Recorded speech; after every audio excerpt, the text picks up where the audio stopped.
Hola, ¿qué tal? Saludos cordiales aquí en TV Senado, en Profundidad de Campos, a través de UCB Televisión, Señal 3.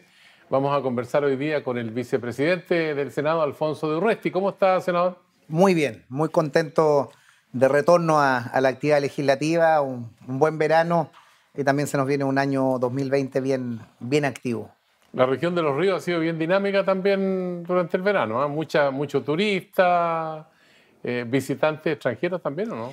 No tanto, yo creo que tuvimos un turismo interno muy fuerte, mucho turista local de Santiago, Concepción, del norte. Yo creo que en general en Chile se aprovechó este verano de veranear dentro de Chile, lo cual creo que es tremendamente bueno y particularmente en la región de los ríos, mucha gente en las ciudades, pero también en el conjunto de localidades de la región y algo que comienza a desarrollarse muy fuerte en la región, que es el turismo rural. Pequeñas localidades donde los turistas se van desplazando. Estuve esta semana pasada en La Unión y todo lo que es la costa de La Unión, mucha gente en pequeñas localidades, Puerto Ulloa, Mahue, Las Mellizas, una serie de localidades chiquititas que me contaba los vecinos ahí que habían estado muy contentos recepcionando turistas, tanto para que duermen o que pasan a las ferias rurales. Es una buena temporada. Yo sé lo que le preguntaron con toda la gente que se encontró. ¿Qué va a pasar en marzo? Tuvimos una tremenda movilización el día domingo por el 8M, el Día Internacional de la Mujer, el día lunes. Mira, yo creo que este país tenemos que ir entendiendo que hay se va a ir normalizando en la medida que hagamos el trabajo que cada uno tiene que hacer. A nosotros como senadores, como parlamento, nos correspondía hacer un itinerario constitucional, aprobamos la ley que convoca al plebiscito el 26 de abril, tenemos que ir a votar, yo al menos voy a votar obviamente que apruebe una nueva constitución y tener una asamblea constituyente 100% electa, y eso ir normalizando. Yo creo que este país tenemos que desterrar ese discurso de la violencia o catastrofista. Lo discutía con el senador Alaman, que creo que ha exacerbado sus posiciones, que esto más o menos se va a acabar. Esto, mira, usted, Sergio, también, igual que yo, recordamos lo de 1988, el plebiscito, en que decían que si ganaba el no, este país se iba a ir al diablo, que iban a quebrar las empresas, que se iba a ir todo el mundo, y recuperamos la democracia y construimos un país en paz entre todos, con entendimiento, pero también haciéndonos cargo de lo que había sido la dictadura. Ahora tenemos que hacer una nueva constitución, valorar lo que se ha hecho, pero también haciéndonos cargo que este es un país tremendamente desigual, que tenemos que ir cambiándolo. Entonces, no extremar las posiciones, no ponerse tremebundo, no ponerse catastrofista, como de repente creo que algunos sectores de la derecha interesados vuelven con ese discurso del miedo, de la violencia, del terror, que no conduce a nada. Entonces, ya estamos a 10 de marzo, son las protestas que hay que hacer, que se hacen, las marchas de los estudiantes, las marchas del movimiento feminista, vendrán las reivindicaciones de otros gremios y a movilizarse pacíficamente para que el 26 de abril se pueda votar libre, democráticamente, informadamente por el plebiscito que nos están consultando. Una de las críticas que se ha hecho a los parlamentarios en toda esta movilización que hemos vivido en nuestro país es que se apernan en el Congreso. Y esa respuesta surgió precisamente en el Parlamento y se está legislando sobre la reelección.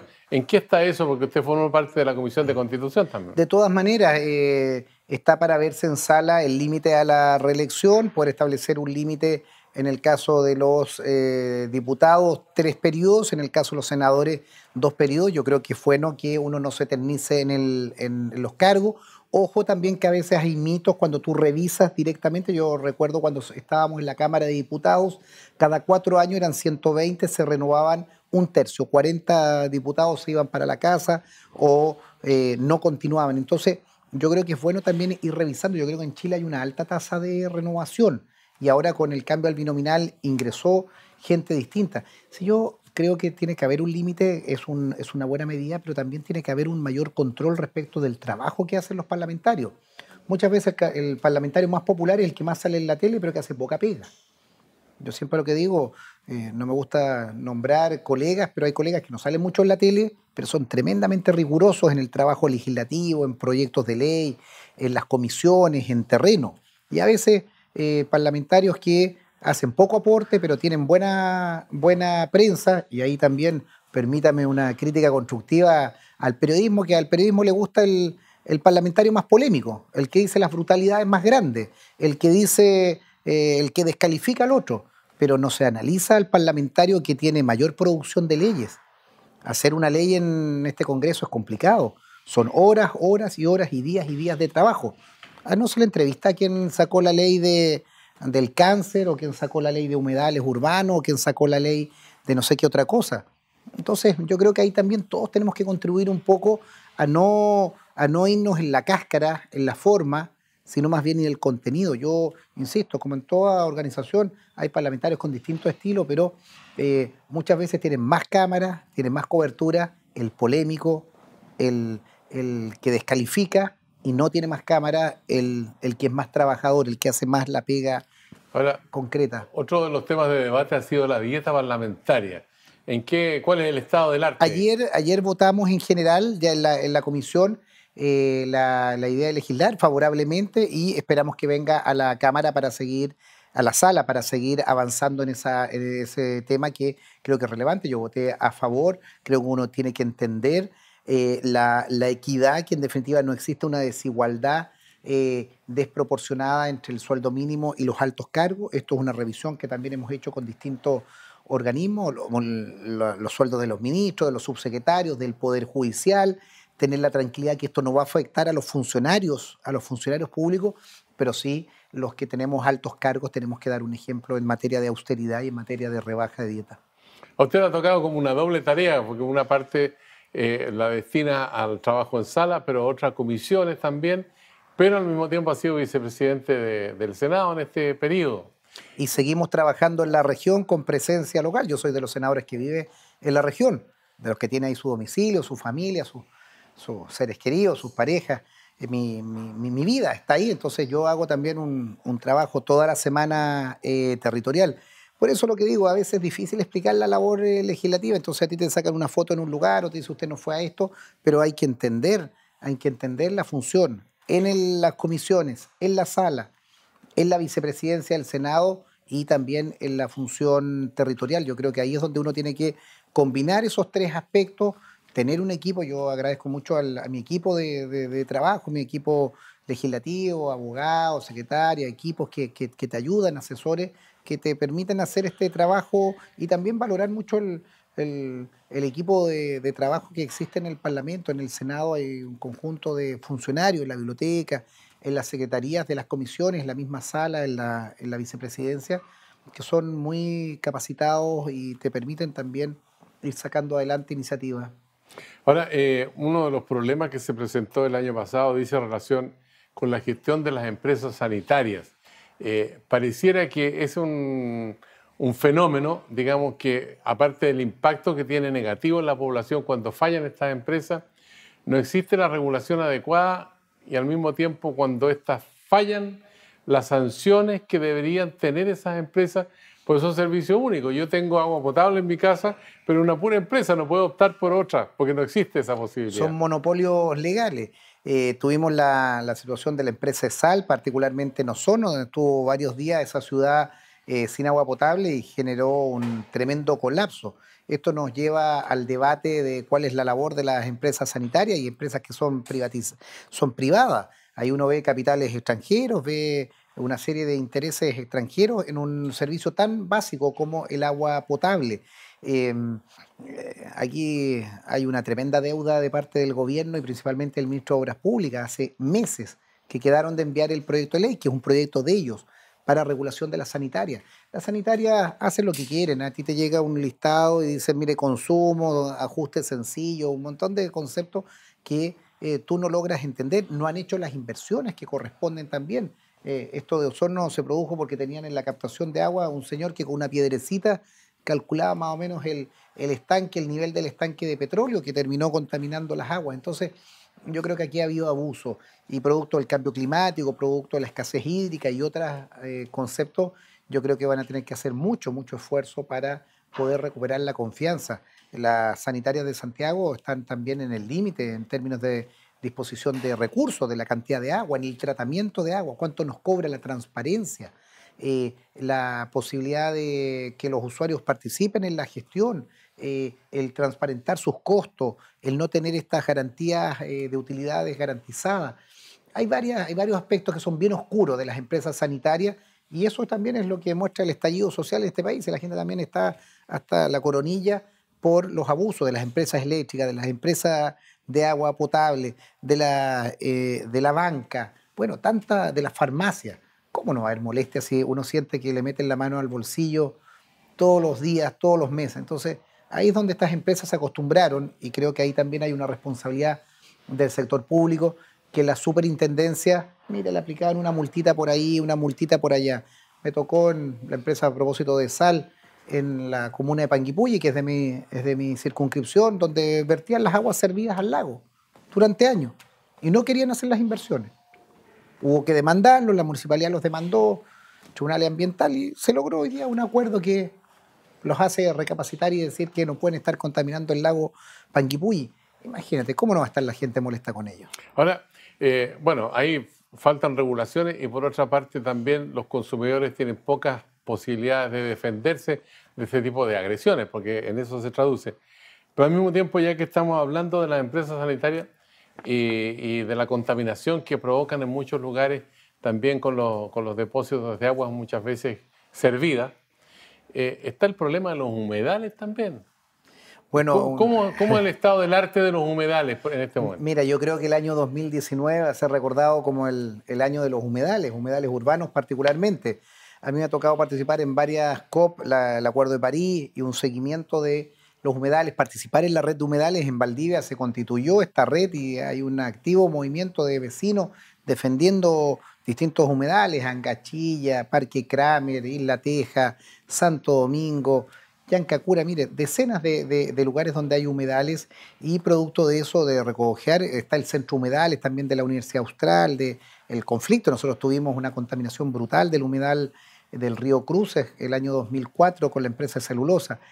Producto de todos esos antecedentes elaboramos un proyecto de ley que lo tramitamos durante casi 3 años y se convirtió en ley. Se convirtió en ley el año pasado, que es la ley de humedales urbanos. La ley 21.202, la primera ley en Chile, en la historia de Chile, que regula los humedales urbanos. ¿Por qué los urbanos?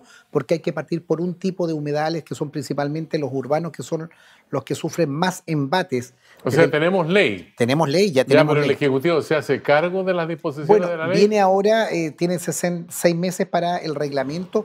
No es que se haga cargo, no, va a tener que hacerlo porque es una ley que le impone obligaciones, pero también establece una serie de herramientas para los ciudadanos para que puedan pedir la declaración de humedal urbano, el reconocimiento del humedal urbano por parte del municipio y por parte del propio Ministerio de Medio Ambiente. Esto es un avance tremendo, es la primera legislación en Chile. Yo me siento muy contento de haber podido ser el autor de esta ley. Vamos a presentar una publicación este día lunes 16, porque mira, desde Arica a Punta Arenas, desde Coronel, Laja, Santiago, Batuco, los vecinos están defendiendo sus humedales. ¿Y para qué decir en la región de los ríos, en Valdivia? Entonces, este es un instrumento que vamos a tener para defender esos humedales, para preservarlos y sobre todo para entender que son un ecosistema fundamental Ya. en el cambio climático. Pero ¿quiénes son los que atentan contra los humedales? Porque ese es un problema fundamental tenerlo en cuenta. Los que depositan agua servida en esos lugares, los que ocupan los terrenos, que construyen sobre los Mira, humedales. desgraciadamente, Sergio, y en esto hay que ser muy rigurosos, son el sector público y el privado. Tenemos ejemplos brutales de organismos públicos que los han rellenado para construir vivienda social, para construir edificios públicos, para construir una carretera, como también los especuladores inmobiliarios que lo rellenan y lo venden para hacer un loteo o para venderlo de manera privada. Entonces, aquí hay distintos aspectos que uno tiene que regular y entender que también a veces la gente por un desconocimiento decía, como se dice allá en el sur, esto es un gualbe, un pantano, un mallín, que da lo mismo, séquenlo porque está lleno de zancudo.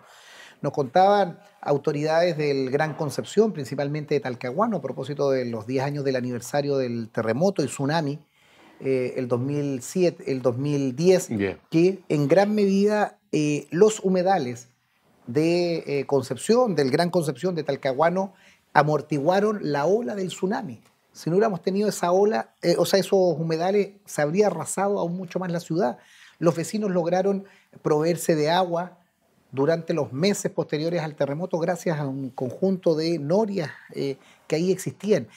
La biodiversidad para atenuar la temperatura en las ciudades. Los humedales cumplen una serie de servicios ecosistémicos. Entonces, hoy día la ciudadanía ha tomado conciencia. Por eso yo decía que son en gran medida las estrellas del 2019 en materia medioambiental, porque nosotros hablábamos de los océanos, hablábamos de los bosques, hablábamos de los glaciares, hablábamos de los ríos, pero no hablábamos de los humedales, que son un tipo particular de ecosistema que la propia investigación científica ha acotado todos los servicios ecosistémicos que prestan. Entonces, aquí es tarea de todos. Primero, tarea de la autoridad de recoger la inquietud, pero también de los ciudadanos de defender su humedal, de los alcaldes, de no hacerse los lesos. Valoro mucho la defensa que se hizo, estuve hace un par de meses en la ciudad de Arica, donde tienen un pequeño humedal en la desembocadura del río Yute. Imagínate, en la zona más seca del mundo, del país, ahí tienen un pequeño humedal donde anidan aves que vienen en proceso migratorio desde el hemisferio norte. Y eso los ariqueños lo han protegido, los ariqueños lo han defendido. Ahora, ¿de qué manera el Congreso futuro provocó un impacto de tal manera que se puedan recoger aprendizaje, enseñanzas de los expertos, incluso premios Nobel a nuestro país, que se puedan proyectar en el campo, por ejemplo, del manejo del recurso que es tan escaso, el agua, y cada vez va a ser más escaso, o la protección, por ejemplo, de estos lugares que se conocen como humedales, que son microclimas, ¿no? El Congreso del Futuro tiene una virtud de centrar en 1 o 2 semanas la discusión de lo que está ocurriendo en el mundo. Muchas veces tú dices, mira, nosotros tenemos este inconveniente de los humedales, esto ya se resolvió, lo vieron, lo anticiparon en otros países, en Dinamarca, en Alemania, o el propio Estados Unidos, o en otras experiencias. Teníamos el otro día el intercambio de opiniones con Colombia, cómo han avanzado. Yo creo que el Congreso del Futuro, como su nombre lo indica, te anticipa. El futuro, lo que viene, lo que están pensando, lo que ya hicieron. En muchos casos el futuro ya está aquí. Ya está aquí. Nosotros estuvimos en enero en Valdivia, que hemos hecho ahí la 5ª versión del Congreso del Futuro, una premio Nobel de Química en que te anunciaba, te explicaba una gran cantidad de avances que han habido en materia de desarrollo en medio ambiente, cómo han resuelto positivamente o a veces negativamente este tipo de situaciones, y creo que eso permite a Chile y al Congreso, al Senado, debatir este tipo de aspectos de manera anticipatoria, que creo que es algo que le hace que se hace muy necesario en Chile. No reaccionar a lo que sucede, sino anticipar escenarios, anticipar también situaciones. Ahora, ¿de qué manera se inserta, digamos, en esta concepción de protección del medio ambiente la ley de borde costero, senador Durresti? Avanza y creo que es un debate fundamental que tenemos que dar. Chile debe ser de los países que tienen la costa más extensa del mundo, y hoy día hay un proceso de impacto, de ocupación de la costa tremendamente degradante para ese ecosistema. Es un lugar donde hay un exceso de poblamiento, donde no solo está las ciudades como el Gran Valparaíso, Viña, que están ahí en la costa, sino también es la segunda vivienda. Es un lugar donde también se han instalado faenas industriales, faenas portuarias. Entonces, creo que la costa chilena, esta zona de contacto entre el continente, la tierra y el mar es fundamental, porque también producto del cambio climático va a ser una zona frágil, una zona de impacto de tsunamis, de oleajes, de marejadas. Lo hemos visto en esta propia región y en buena parte de Chile, cómo el oleaje, las marejadas han cambiado absolutamente su dinámica, afectando todo el borde costero. Yo creo que es una zona de tremenda importancia en lo que viene. Senador, vamos a hablar de los derechos de agua. ¿Qué le parece? Démosle. Aquí en la Biblioteca del Congreso Nacional estamos con usted a través del canal del Senado. Hacemos una pausa y volvemos.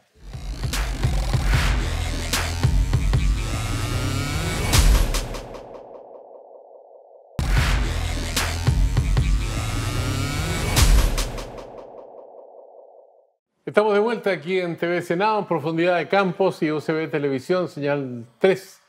Estamos hablando con el senador Alfonso Durresti de la región de Los Ríos, de la que se siente muy orgulloso. El manejo de las aguas en nuestro país se viene discutiendo hace bastante rato, porque el agua en la época de la dictadura fue privatizada, los derechos están en manos de particulares ¿Cuáles son los problemas de fondo que hay ahí con los derechos de agua, senador? Como tú bien lo señalas, nosotros tenemos en Chile un sistema en el cual, siendo un bien nacional de uso público, las aguas terminan estando en posesión de privados. En definitiva, quien inscribe los derechos de agua tiene una titularidad sobre ello. Y ocurre que hay muchos ríos, tremendos ríos en la zona sur, Río San Pedro, Río Bueno, que son los ríos enormes en la región. Tú los revisas y esas aguas están inscritas a nombre de hidroeléctrica o de privado, gente que ni siquiera es de la zona, gente que es de Santiago. Entonces, nosotros tenemos un sistema en Chile que claramente no da más. Lo que ocurre aquí en la zona central con Petorca, donde los derechos están a nombre de las grandes empresas palteras o fruteras. Entonces, yo creo que en Chile hay que avanzar a sacar el agua del mercado, sacar el agua, el recurso hídrico de este sistema de mercado que se transa. Yo inscribo los derechos de agua, me los dan gratis el Estado y después yo se los vendo a una minera o se los vendo a una frutera y hago negocio. Y no hay un derecho preferente para el agua para el consumo humano. Las Naciones Unidas han establecido que el agua es un derecho humano, el derecho al agua, el acceso. ¿Pero hay que cambiar la Constitución para eso? No. Hemos intentado, miren, nosotros lo tuvimos durante el mes de diciembre, si mal no recuerdo, votamos aquí en el Senado, ganamos 24-12 para restituir las aguas a todos los chilenos y perdimos. Por eso necesitamos una nueva Constitución, porque esta Constitución tiene las cartas marcadas y 12 senadores y senadoras de la derecha tienen el derecho a veto para impedir que 24 senadores, que son la mayoría, pueda recuperar estas aguas. Entonces te exigen un quórum más alto, tenemos que llegar a 27 senadores. Entonces es algo imposible llegar a esa minoría. Entonces ha habido una minoría en este país que quiere mantener las cosas tal como están. Pero el argumento de la derecha es que una medida de esa naturaleza como la que usted propone vulnera el derecho de propiedad. Claro, pero tú no puedes tener derecho de propiedad sobre algo que te ha dado gratuitamente el Estado y que por su naturaleza tiene un concepto social. Está bien que tú seas dueño de tu casa, está bien que tú seas dueño de tu vehículo, pero tú no puedes ser dueño absoluto, perpetuo, sobre el derecho a una cantidad de litros por segundo de agua que te ha dado el Estado. Y cuando tú no los utilizas, porque aquí también se hace una falacia. ¿Sí? Se dice que nosotros le queremos quitar el agua a determinados productores. No, se lo queremos quitar a los especuladores. ¿Cómo es posible que Endesa, que Colbún tengan las aguas de los ríos de mi región y no las ocupan? Corren las aguas, pero las tienen inscritos ellos. Y cuando un pequeño comité de agua potable rural o un pequeño grupo de campesinos que quieren sacar un par de litros por segundo para regar unas huertas que tienen, no pueden sacarlo, tienen que ir a pedirle permiso a estos señores de las hidroeléctricas. ¿Eso es correcto? Obviamente que a ellos hay que expropiarles las aguas, obviamente que a ellos hay que caducarles ese derecho. Yo no le voy a caducar el derecho a alguien que tiene inscrito esos derechos de agua, valga la redundancia, para una labor productiva, para regar también su predio, para ocuparlos. Entonces aquí tenemos especuladores del agua. Y eso es lo que la derecha miente, eso es lo que la derecha oculta. Entonces la derecha le cuida el negocio a estos poderosos, le cuida el negocio a estos grandes especuladores que tienen derechos de agua para engordarlos, como se dicen, que vayan subiendo de precio y después venderlo. Entonces lo que es increíble, Sergio, que ellos reciben, muchas veces hay gente que inscribe derechos de agua gratis, porque eso es gratuito, y después los venden, se transan en el mercado. Mis derechos de agua se los vendo a otra empresa. En el norte se venden en millones de dólares. Entonces, con un derecho que les da el Estado gratuito, terminan haciendo un negocio. Eso no es correcto. ¿Y el gobierno está abierto a...? No, porque este gobierno pertenece, y el presidente Piñera, entre otros, obviamente, a esos intereses económicos de los grandes empresarios, pero yo por eso digo, por eso necesitamos una nueva constitución, porque esto tiene que ser uno de los elementos fundamentales de la constitución, establecer ahí que el agua es de todos los chilenos, y el agua va vinculado a la tierra. Si yo tengo una tierra, obviamente tengo derechos de agua. No puede ser que exista un tercero que no tiene derechos de agua, que no tiene tierra, pero tiene derechos de agua. Te extorsiona sobre esa tierra.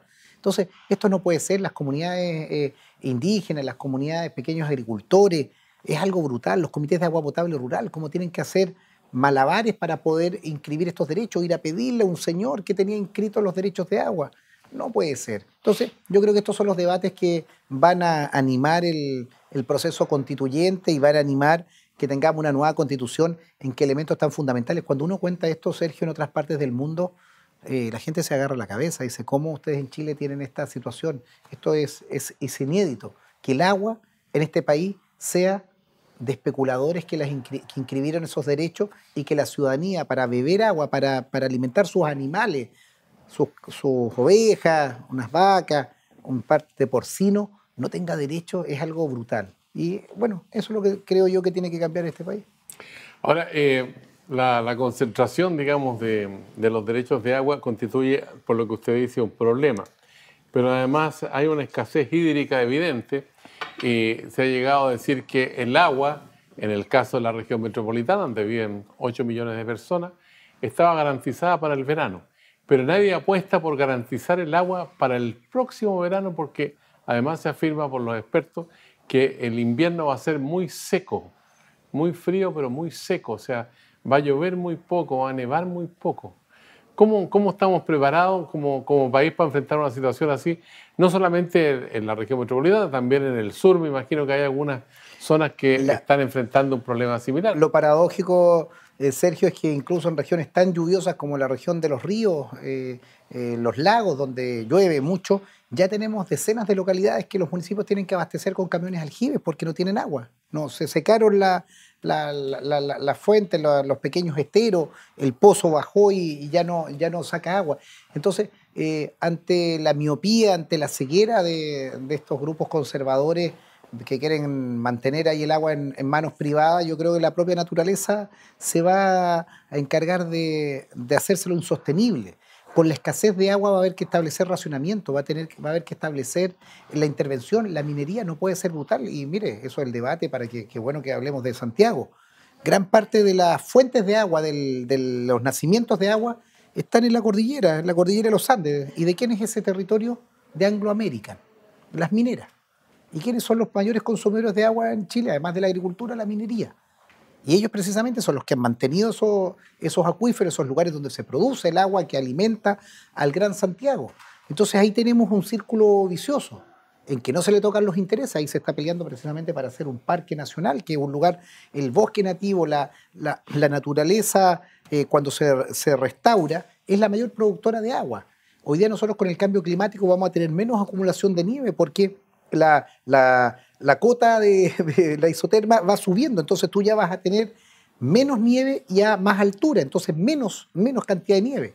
Y generalmente el ciclo hídrico en Chile te permite en invierno con la lluvia y en el verano con los deshielo. Entonces vamos a tener menos acumulación, menos reserva de agua. Esas son situaciones que van a impactar en nuestro país y yo espero, volviendo a las empresas sanitarias, que hagan también las inversiones adecuadas, que nosotros reutilicemos mejor el agua. Tenemos una ley ahí de las aguas grises. No puede ser posible que en Santiago y en todo Chile se riegue con agua potable. Tú riegas con la misma agua que bebes que bebes en la cocina. Eso no puede ser. Uno debería tener la acumulación, una de las aguas lluvias, poder acumularlas. Claro. Y segundo, las aguas grises, cuando tú te das una ducha, esa agua sale con un poquito de jabón, pero no es una agua contaminada. Esas aguas, con eso tú podrías regar, con eso tú podrías hacer otro tipo de utilizaciones y no simplemente enviarlas por el alcantarillado. Entonces, aquí viene una revolución grande en materia de buena utilización del recurso hídrico que claramente no lo estamos haciendo. Senador Alfonso Urresti, usted ha sido vicepresidente del Senado y yo quiero preguntar una cuestión más global. Con respecto a la inserción de Chile en este mundo contemporáneo y globalizado, aquí tengo anotado Chile fuera de Escazú, del Tratado de Lima, del Pacto de Migraciones, en fin, la participación de Chile en la COP25 que se hizo finalmente en España, también hubo bastante polémica. ¿Hemos retrocedido en la inserción internacional? Creo que en materia en Escazú, el acuerdo de Escazú y en general en medio ambiente claramente hemos retrocedido. Lo de la COP que se iba a realizar en Chile, que terminó realizándose en España, fue una mala presentación internacional de Chile. Históricamente Chile en los últimos decenios ha tenido una inserción internacional y creo que eso hay que fomentarlo. Creo que Chile tiene que tener mayor presencia en el Asia, que es un mundo que está creciendo enormemente. Nuestras exportaciones en una enorme mayoría están destinadas a China y en general al continente asiático. Tenemos que reponer mejores relaciones con nuestros vecinos.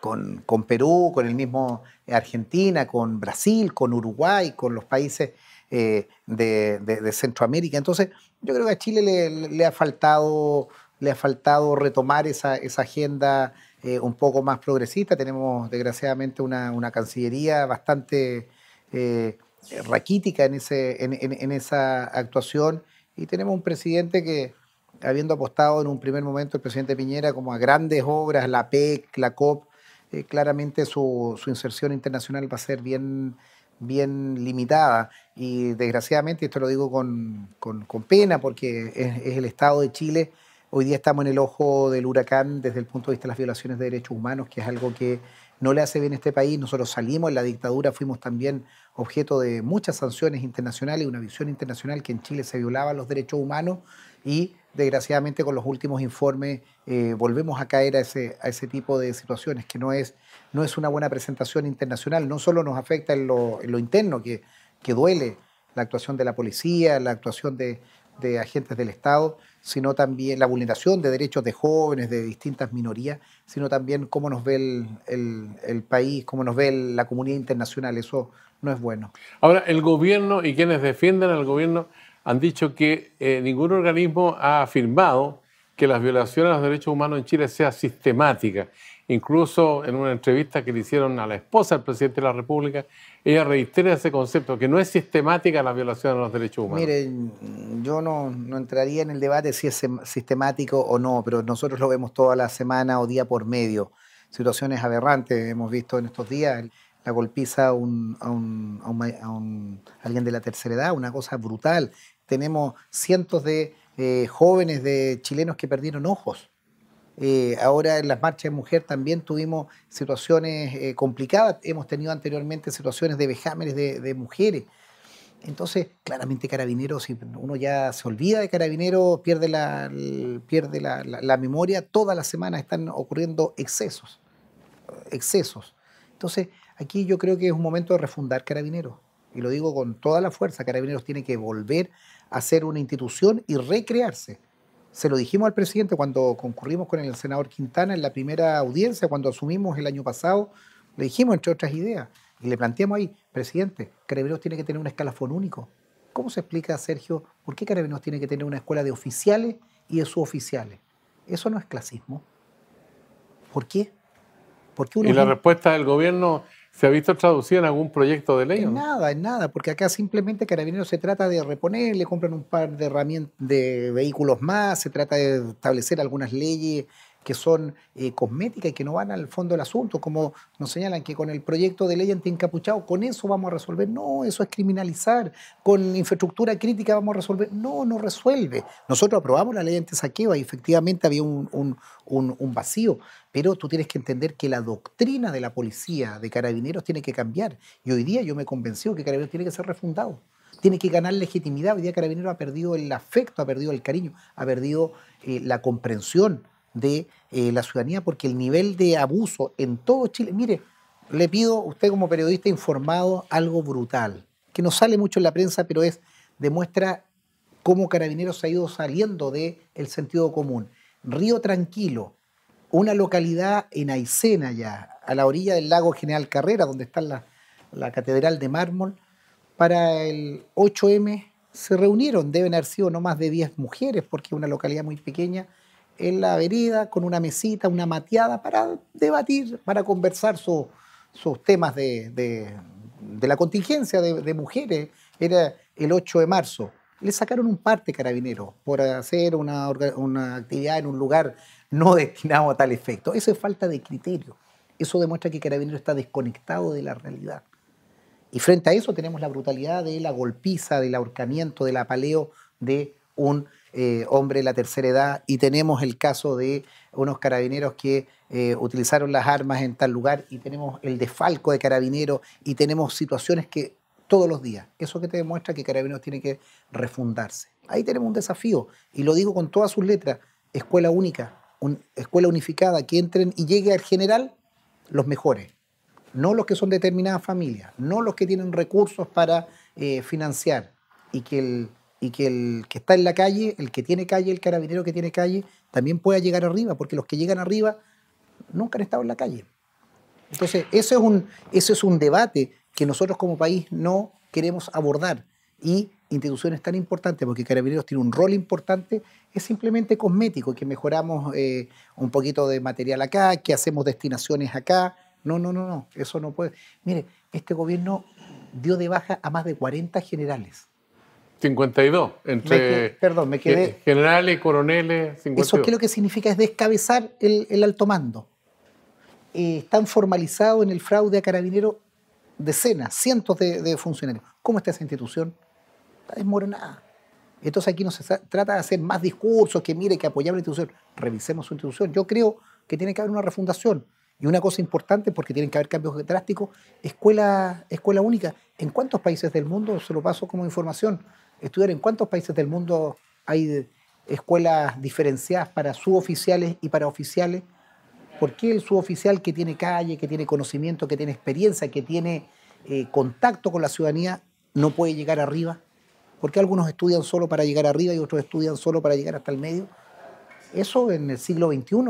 Así como Carabineros, las Fuerzas Armadas cambiaron para incorporar mujeres, y en buena hora, ojalá el día de mañana haya una generala directora de Carabineros y haya una comandante en jefe, mujer, y las instituciones se resistieron, pero hoy día le han hecho tremendamente bien a esas instituciones. ¿Por qué también no nos planteamos el cambio y terminamos con este clasismo, con esta diferenciación? Yo creo que ese es el Chile que tiene que venir, un Chile distinto, que tiene que hacerse cargo de su pasado, pero pensar que el futuro es distinto, es con igualdad de mujeres, es con inclusión. Un dato nomás, Sergio: en el alto mando, ¿cuántos generales, cuántos coroneles hay de los pueblos originarios? ¿Cuántos? Ninguno. Ninguno, ¿eh?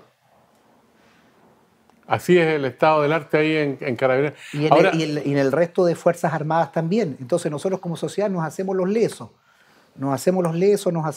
Entonces, así como se ha peleado por la paridad, yo creo que también lo que vamos a aprobar, y yo lo voy a impulsar de todas maneras, la inclusión de los pueblos originarios en la Constitución, en el proceso constituyente, también debería llevarnos aparejado que nosotros empecemos a exigir en las distintas instituciones. ¿Cuántos altos mandos hay en las Fuerzas Armadas de pueblos originarios? ¿Cuántas mujeres? Esos son los debates que uno debe hacer. Y eso no es para provocar a nadie, eso es para hacer un Chile más democrático, más participativo, más igualitario. Y no que se repitan el mismo plato los de siempre. Y tú revisas en los altos mandos y son los mismos apellidos que se repiten. Usted ha hablado de cambiar la Constitución. Yo he escuchado el discurso de sectores de derecha y otros también de centro que dicen, bueno, pero con una nueva Constitución no mejoran los sueldos, no va a mejorar tampoco las condiciones de trabajo, no van a mejorar las jubilaciones. Lo único que quieren es desmantelar un sistema que ha funcionado bien hasta ahora. Ese es el argumento que yo he escuchado. Yo creo que es un análisis simplista, es un análisis que quiere decir que cambiemos todo para no cambiar nada, el gatopardismo. Yo también soy responsable. La Constitución, una nueva Constitución no te asegura inmediatamente un mejor sueldo, una mejor remuneración, menos discriminación, pero te establece las bases para un Chile distinto. Vuelvo al mismo tema de la paridad, lo aprobamos la semana pasada. Eso es un elemento que va a tener que quedar incorporado de todas maneras en la Constitución. No puede haber discriminación, no puede haber falta de reconocimiento de que esta sociedad son 50 y 50, incluso las mujeres son más, de hombres y mujeres. Y tú tienes que asegurar instancias paritarias en toda la sociedad, en todos nuestros órganos. Eso es un principio. El principio de no discriminación a los pueblos originarios, la misma situación. La Constitución no habla de pueblos originarios, no habla. Tenemos que incorporarlo. Y al estar incorporado ahí, la legislación, el desarrollo de los años que vienen, te da herramientas para implementarlo. Si la Constitución es una casa común, es la ley fundamental, no es la que te va a regular el número a cuánto va a ser tu jubilación. Pero, por ejemplo, en Chile, hablando del tema previsional. Nosotros en Chile no tenemos un sistema previsional. Nosotros en Chile tenemos un sistema de ahorro forzado privado. En definitiva, ¿qué es lo que hacen la AFP? Ahorran la plata, guardan la plata que nosotros tenemos que pagar mensualmente, el 10%. Y todo lo administran ellos. Y si tú dices, yo quiero poner mi plata en un organismo público, no. Tiene que elegir las 5 o 6 AFP, no sé cuánto hay. Privadas. Y no existe un sistema previsional. No existe un sistema como existía antiguamente el Servicio de Seguro Social, las cajas en que tú dices, yo me adscribo a eso, y ahí te asegurabas una jubilación adecuada. Acá, en definitiva, estas empresas te administran tu plata, y usted dice, usted tiene 10 y sabe que esto le rentó tanto, subió, tiene una pensión mejorcita, o sabe que, como en estos días que cayó la bolsa, sabe que, disculpe, don Sergio, la bolsa bajó y su pensión bajó. Entonces, uno dice como un jubilado, conversaba el otro día con un señor que andaba ya en los 65, me decía, senador, ¿qué tengo que ver yo si bajó el petróleo en Arabia Saudita o se pelearon los gringos con no sé quién, que Wall Street va a bajar su índice accionario y eso va a impactar en mi jubilación? ¿Por qué? No corresponde. Entonces, nosotros ahí lo que termino, Sergio, que en la Constitución tenemos que tener un conjunto de reglas que en un país civilizado, en un país que ha progresado, tiene que establecer ciertos principios que sean igualitarios y que los hagamos entre todos. Porque esta Constitución del 80 se hizo entre gallos y medianoche, con los que ganaron el golpe del 73, con su visión, y tiene una visión ideológica. Esta es una Constitución que preserva el neoliberalismo. Mejorada, parchada por algunas cosas durante los gobiernos de la Concertación, pero solo parche, solo lo que la derecha permitía que cambiaran. Como lo decía Guzmán, Jaime Guzmán, que fue el ideólogo de la Constitución. Aunque gobierne quien gobierne, esta Constitución no van a poder cambiarla. Y ese creo que es el triunfo. Yo me siento contento de haber sido vicepresidente de esta corporación y haber logrado el 15 de noviembre ese acuerdo en el cual, lo dije esa noche, murió la Constitución de Guzmán. Y vamos a construir una Constitución entre todos.